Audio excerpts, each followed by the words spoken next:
Persia was the last country to be visited on the royal tour.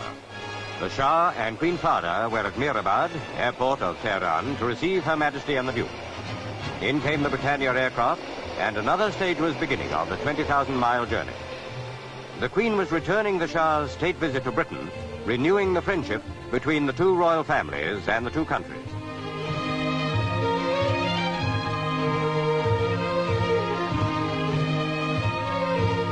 Prince Philip wore Field Marshal's uniform to meet the Shah, who was in the uniform of Commander-in-Chief of his army.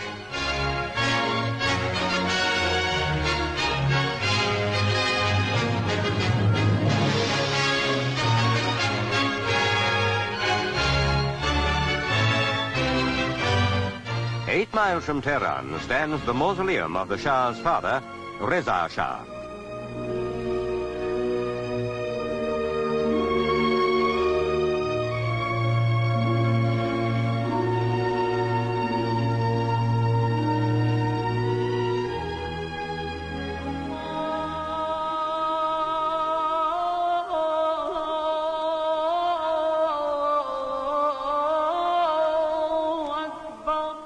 In Esfahan, some older monuments were visited, including the wildly celebrated Masjid-e-Shah Mosque.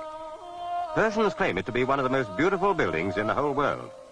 And as Persia is a land of carpets, the way was carpeted as far as the superlatively beautiful silver and gold screen.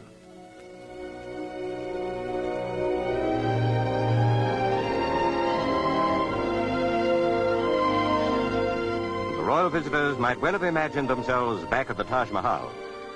The mosque was built in the 17th century in a period when architecture in this fashion, at once ornate and inspiring, attained its highest achievements.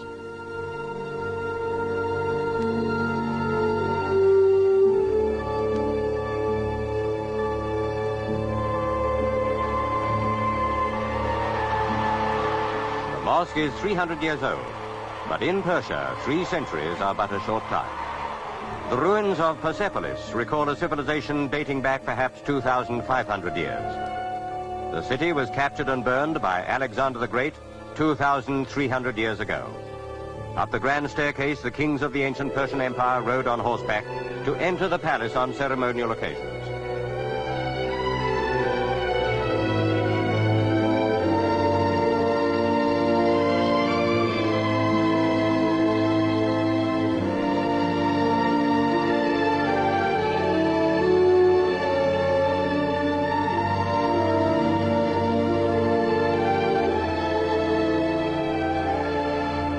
In its day, Persepolis, with its wealth and magnificence, was the envy of every country that was aware of its existence.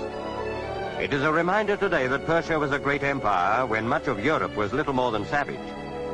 Persia has celebrated the 2,500th anniversary of the founding of the Achaemenian dynasty, which flourished in this wonderful place.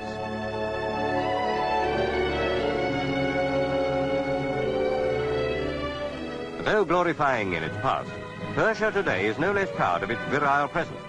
At the Amjadiya Stadium, girls of the Reza Shah Kabir School gave a display of calisthenics in honor of the Queen. It is the Shah's policy to encourage physical culture in the schools throughout his dominion.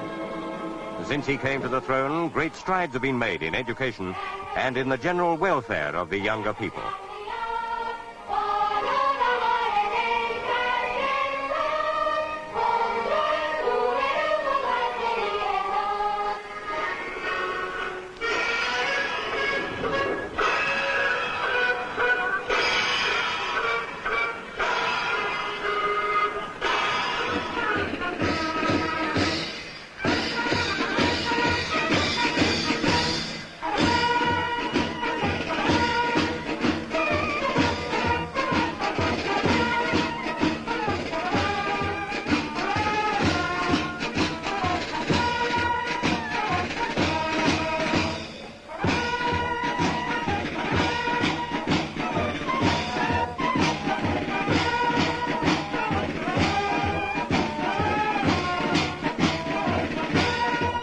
Time now for the men to take over with a display of skill and strength.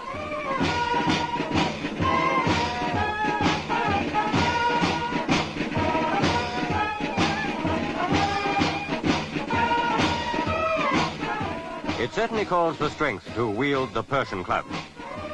All too soon, Her Majesty's brief stay in Persia was over, and the great tour neared its end. In India, Pakistan, Nepal and Persia, the Queen has left happy and abiding memories.